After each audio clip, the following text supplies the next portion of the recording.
ज्ञान की चेतावनी की वाणी सामने आई है। 462 462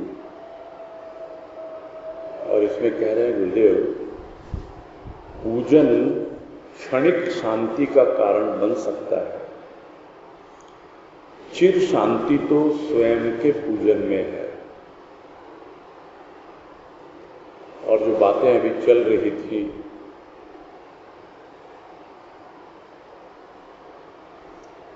उसी के संदर्भ में ये वाणी सामने हम देख रहे हैं और इसका भाव ग्रहण करने का प्रयास कर रहे हैं। एक ओर इच्छाओं की शांति है, इच्छाएं शांत होनी चाहिए, दूसरी ओर मन शांत होना चाहिए,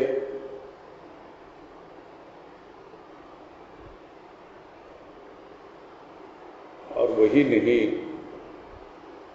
बुद्धि अहंकार सब कुछ अपने अपने स्थान पे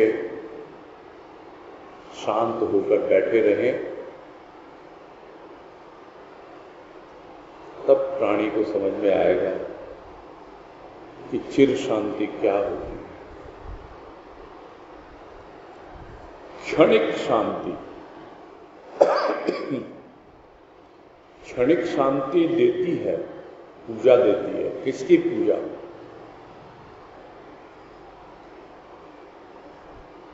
अपने प्रभु की पूजा, और वही भक्ति कहलाती है। भक्ति में इतना लीन नहीं हो पाता प्राणी। यह तो भाव का प्रभाव होता है जो उसे जितनी देर वो प्रभाव में रहता है वो शांत रहता है, निर्भय रहता है।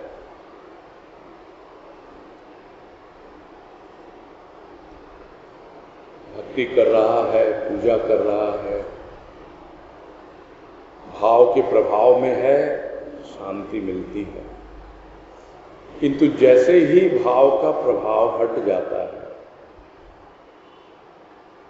जैसे ही दुनियादारी में आ जाता है, जैसे ही कर्म में लग जाता है,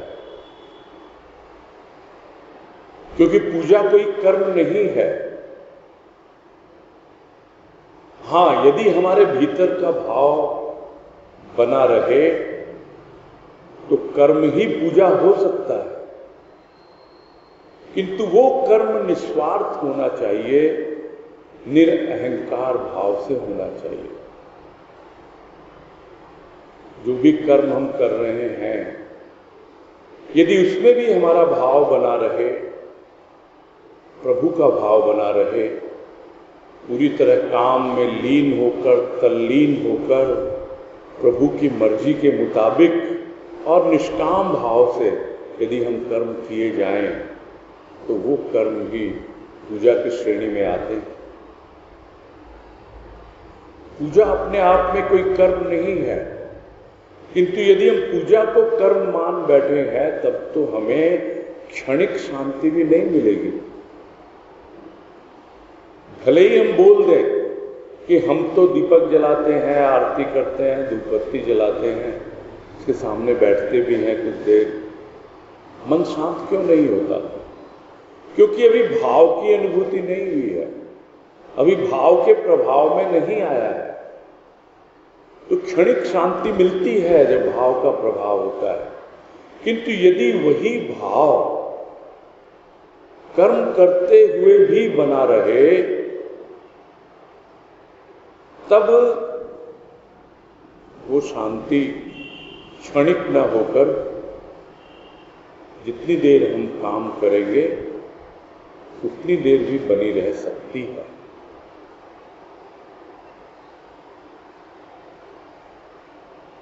किंतु चिर शांति, गुरुदेव कहते हैं कि चिर शांति तो स्वयं के पूजन में है। अभी स्वयं को जाना कहाँ? पूजा कर रहा है, कर्म भी कर रहा है, अपने दैनिक कार्य भी कर रहा है, तो जैसे जैसे दैनंदिनी कार्य भावपूर्ण ढंग से किए जाते हैं तो अपने आप ही भीतर में यह अनुभव आने लगता है कि मैं हूं कौन। मैं अपने आप को जानूं तो सही, पहचानूं तो सही। स्वयं को जानना, स्वयं को पहचानना, तब तो स्वयं की पूजा करेगा। अभी तो प्रभु की पूजा कर रहा है, अपने इष्ट की पूजा कर रहा है, और उसे भी वो एक मूर्ति के रूप में, तस्वीर के रूप में मानता है।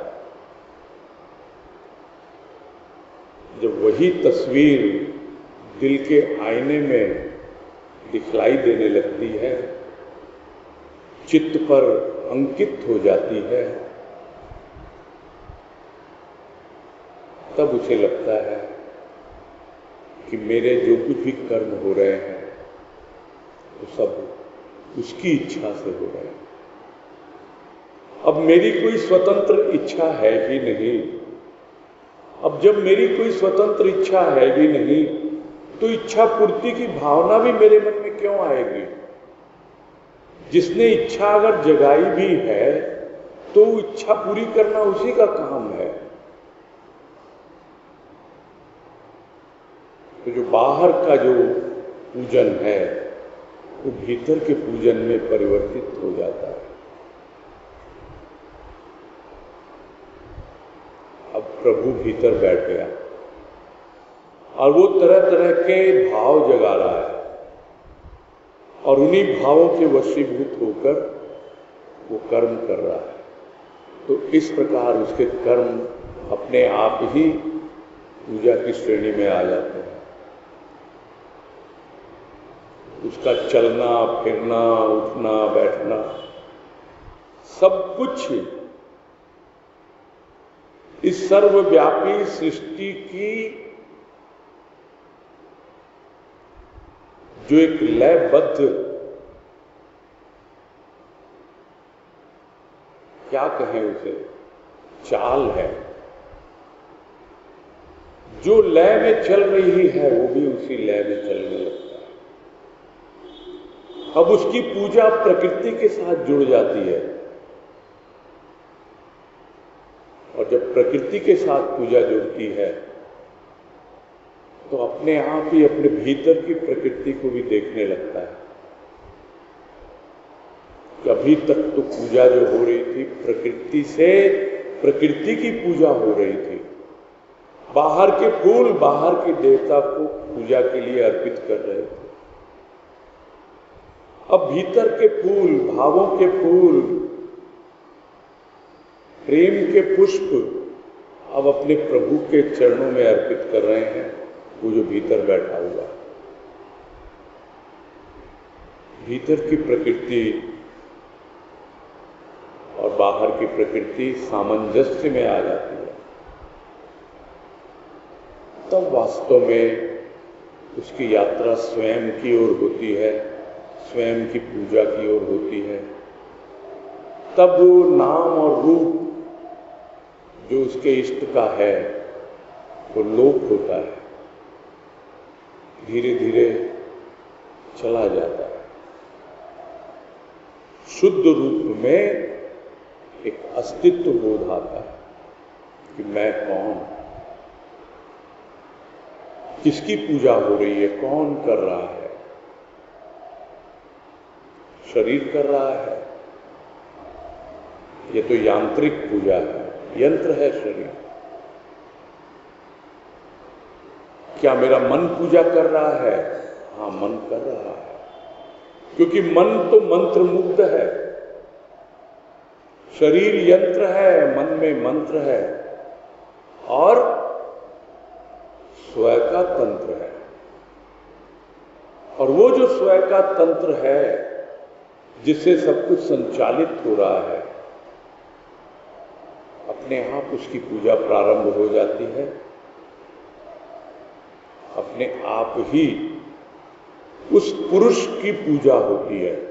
अब बाहर की प्रकृति, भीतर की प्रकृति, सब उस पुरुष की पूजा, उस स्वयं की पूजा करने में लग जाते हैं। और वो तो केवल कृपा करता है। एक वाणी में कहा गुरुदेव ने,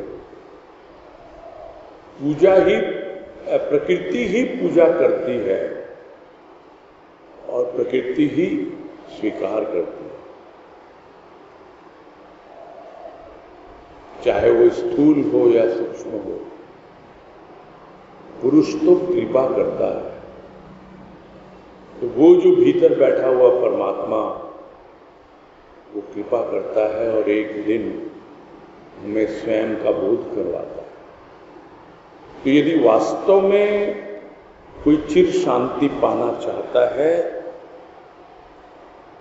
तो वो तो भीतर की पूजा करने में है। अपने भीतर जो बैठा हुआ परमात्मा, उसके पूजन में है। तो एक क्षणिक शांति है और उस क्षणिक शांति को हम बढ़ाकर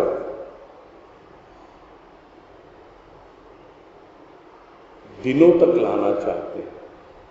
एक क्षण को हम युगों में बदलना चाहते हैं और युगों युगों को हम पूरे जीवन में बदलना चाहते हैं। और यह जीवन सिर्फ यह शरीर धारण के ये जीवन नहीं है। पूरा का पूरा अस्तित्व जब से बिछुड़ा है उससे, जब से परमात्मा से अलग हुई आत्मा, तब से लेके अब तक ये पूरा का पूरा अस्तित्व उसी में समा जाता है। यह है चिर शांति। स्वयं के पूजन में मिलती है शांति, संकेत देती है, आगे बढ़ाती है और एक दिन अपने ही भीतर आत्मा परमात्मा के मिलन की अनुभूति करता है। तब जाकर हमेशा हमेशा के लिए शांत हो पाता है। फिर भी शरीर है तो कुछ न कुछ इच्छा तो रखनी होगी और कुछ न कुछ उसके कारण अशांति भी आएगी, किंतु वो अशांति क्षणिक है। शांति हमेशा के लिए है। वो अशांति बुलाई गई है।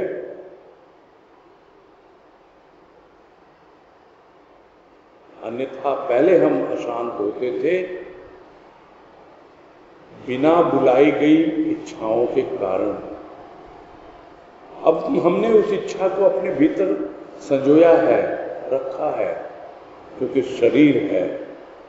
इसलिए यदि उसके कारण कुछ अशांति होती भी है, शारीरिक संबंधों में यदि कुछ खटास आती भी है, तो उससे प्राणी विचलित नहीं होता है, परेशान नहीं होता है।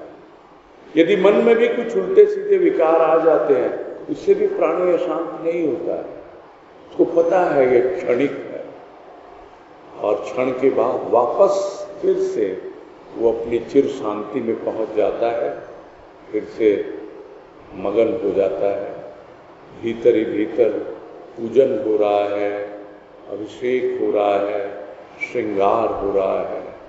अपने आप में सब अनुभव करेगा, तब जान पाएगा कि चिर शांति तो स्वयं के पूजन में।